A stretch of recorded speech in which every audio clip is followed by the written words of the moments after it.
Okay, so now that we've kind of gone over that first video of what is identifying bibliographic info, so your 4 W's, who, what, when, where, and then your H for how did you access it? Moving on to how do you actually find this when you're looking at specific resources. So starting with books, because books is what everybody thinks of when they talk about libraries. Holding a physical book like this one in my hand is pretty easy to find that identifying bibliographic info because you just need to turn to the first few pages.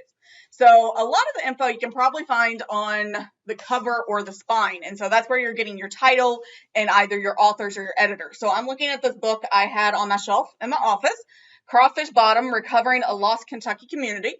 Was a book I had to read when I was in grad school. And I can see that it's written by Douglas A. Boyd. And so this is something that you want to take the name as is written on the book itself. So if they're using a middle initial, you want to make sure you're including that into the citation because they're probably using that middle initial professionally as a way to identify themselves from other Douglas Boyds. So make sure you're getting that A in the bibliographic info. What you don't get on the title is that publisher info. And so that's where you just typically open up the book, go to this title page. And so title pages, most people typically skip over them. And so you're getting that title once again, author and forward author info, which remember, we don't need to have the forward author unless you're actually going to be pulling info from the forward. Most people don't. Down here at the bottom of the title page is typically where you get the name of the publishing house that actually printed and created this book. And so this one was the University Press of Kentucky. And so that's where you're going to get that name and logo. If you don't have that there, sometimes you don't, that's when you just turn the page to what we call the copyright page. And most people never read this page because it's all of this legal data about who owns the rights to this book. This is my copy of this book, but the people who own the rights to the info in it, and so I can't reproduce it without their permission, is going to be this copyright page. And so if your publishing house wasn't on the title page, typically it's going to be listed here with the copyright info. Most of the time you're going to get some sort of address of how you contact them. So you get a physical address you can mail them at. What you're also getting on this page is the copyright date. What you're looking for with that is a line that says copyright and has that C in a circle emblem that we had on the PowerPoint that I showed you in the last video. And it's going to have a date next to it. So this one is copyright 2011. So that 2011 is your date. And that's all the bibliographic info you need for this book. You don't have a how because it's a physical book. You didn't find it electronically. And so you have your who, your what, your when, your where, and you're good to go for your book. So how do you find the bibliographic data on an ebook though? This is where students start getting a little bit confused. That an ebook that you're accessing through one of the library's databases like this, that is this ProQuest eBook Central. I'm going to show you how to search within this, how to get here later in the semester. But right now, we're going to be looking at a lot of examples of what this type of data looks like in various places. And so I can show you lots of places before I show you how to get there. So all of this bibliographic data, though, you're going to be able to find it in two different places on this page.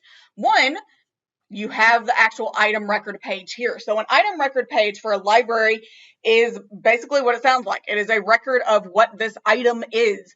And so you're going to be getting all of that bibliographic data of who wrote it. So William Everett. What is the title of this book? So the title is The Musical, A Research and Information Guide. Now, when you're taking titles like this, you need to take the entire title. You need to take both the main title and the subtitle. That's the complete thing. So when you're doing citations, you have to have the complete title for that. So make sure you're getting title and subtitle if it has one. You see, you kind of get the image of what the cover would look like if you're looking at this in print. How do you find the rest of the info? Typically, you're going to need to look around the screen for the book details. Sometimes it's listed here in the center of the screen. For this one, it's over here on the right to where you're seeing this book details. And so that's where you're getting all this info of the title, the subtitle. It's part of this series. You wouldn't need that. If it is not included on that PowerPoint of who, what, when, where, series isn't something you need for books. You do, however, need that it's an edition. Editions is something that confuses students occasionally. You only list the edition if it's something other than the first. If an edition is not listed on the title page of the book, then it's the first edition. This is the first time anyone has ever printed it. You don't need to list that. You only list it if it's a second, third, fourth, fifth, sixth, etc. edition. The reason for that is those editions, before they're printed, typically they're doing some sort of revising and updating and making changes. That's why they're coming out with a new version of it rather than just reprinting the original. And so there can be changes between the first and the second, and so you want to know which book you're taking this from. So if you're seeing an edition listed anywhere, you do need to include that with the title of the item. You're also getting the author here.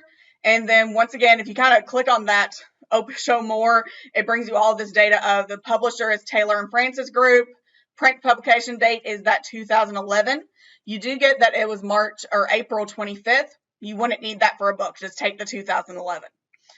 Doesn't have an ebook publication date. All of this other data you don't need. Of what language it's in, ISBNs, you will never take an ISBN number for bibliographic info. ISBNs is about buying and selling the book, and so that's things for the people who actually purchase and sell it. You don't need that for your citations. Subject heading, number of pages, not really needed at all. And so that's kind of, you're getting all of these book details there, and so you can see that on your item record page. Another place you could see this is in the actual book itself. So if you're scrolling down here with these ebooks, you can read the entire book online, you can download the whole book, or you can skip ahead to particular chapters and download those chapters one at a time. So you're seeing you have in your table of contents here something that says cover. Look at the cover. So this is just like looking at the physical book. An ebook is a scan of the print book most of the time. And so it's going to have a title page and a copyright page in the actual PDF of this. So if you're scrolling down here, getting kind of your introductory page there, you're getting all this little fluffy data before we get to the actual book. Keep scrolling. Let's look. All right, so here's your title page. So just like with the physical book I showed you a minute ago, title page, Musical Research and Information Guide, second edition, William A. Everett, Routledge, Taylor and Francis Group is the publisher, and then the second page you're getting that copyright date. And so you're seeing this first edition published 2011. Officially, when you're seeing this copyright here, it is saying 2004 and 2009. This is something that confuses students, especially with editions. If you're getting multiple dates listed, you want to take the most recent date because that's going to be the publication you're looking at. So that when it published by 2011, that would be the date you want, not this original copyright, first copyright of 2004. So if you're getting lists of dates, take the first one listed. And so then there is all your bibliographic data. You could list a how for this. For ebooks, you don't need to. You do not need a URL for ebooks because you could access this book in print. You could get it from multiple places, not just UNCP's library, so not just this ProQuest eBook Central. And so to be able to find this book again, you don't need the URL. There is not a DOI for this book because it's not a journal article, so you really don't need a how for that. Other ways to look at things. So coming back to this page, I was helping students yesterday find information on Ada Lovelace, who was a mathematician from the 1800s. Another way you're going to really be looking at books this semester, because I can't get you in the physical library to actually get hands-on experience with paper books. Most of the time when I'm showing you stuff, I'm going to be giving you a link either to an ebook or to the item record for the library's physical copy. And so this is what we call a catalog record. And a catalog record is just like an item record. It is a record of sources that the library owns, specifically one in particular that you're looking at. So for this one, let's look at this book, Ada Lovelace, The Making of a Computer Scientist. Click on that title. You get the catalog item record for this book. This is basically a what it is page and how do you find it. And so most of the time you're getting most of the bibliographic info you're looking at, especially that who and what it is, up here at the top. So you're seeing your authors listed here. This is a book that has multiple authors. So another little tidbit you need to know, if you have multiple authors for a piece, for a book, for an article, for a website, you have to list them all. APA, we are using APA 7th edition for this class to do citations. APA requires you to list authors up to 20 names. Now, if your book or your journal article you're looking at has 25 names, you can then cut some out. I've never seen an article with 25 names. There might be one out there in the STEM fields somewhere, but most are not going to have 25 names. So if it has multiple authors, editors, translators, you do have to list them all. So make sure you're getting all of those names. What you don't need to list, however, is this date range. What this is data about the author itself, that this author, Christopher Hollands, was born in 1982. Data sometimes goes into library records like this. For bibliographic info, for citations, it is not important. You do not need to list 1982 author out beside it. So don't copy paste that if you're taking it over for your assignments. So get Christopher Hollands, Ursula Martin, Adrian C. Rice. You don't need those dates out beside it. The date you do need, however, is this 2018. And so this is going to be on that separate line. It's separate from the authors. That's your publication date. If you are confused about what the publication date is, what you want to do is scroll down here to the details section of this item record. So just like you kind of had book details on the ebook page, you have more details about what this book is, how was it created, who created it, when, etc. down here at the bottom of this page. So once again, you're getting the title, you're getting your creators. They're calling creators, authors, synonyms, potato, potato, of your 3 people there. You get a description of what it's about. Keep scrolling down. You're getting that publisher. So this one is saying Oxford Bodleian Library. For that one would be the Oxford. Typically what's listed first is going to be a location. So that's Oxford, England. Bodleian Library is going to be the actual publisher. And so this is who has published this book as the Bodleian Library Press. And so that would be what you would take for your publishing house. Your date, once again, you get that creation date listed as 2018. And so there's all your info.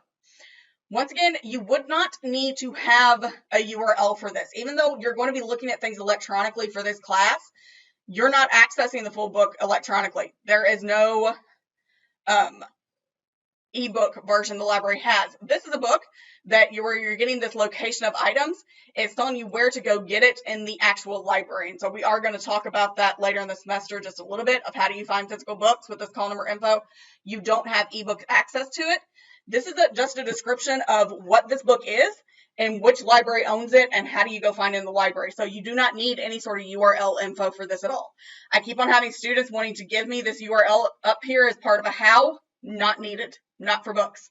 You are never going to take the catalog record, item record page for a URL for a book. Anything that says this UNCP Primo, not what you want. So that's kind of your quick intro to books. Next videos, we're going to talk about how do you find this bibliographic data for articles.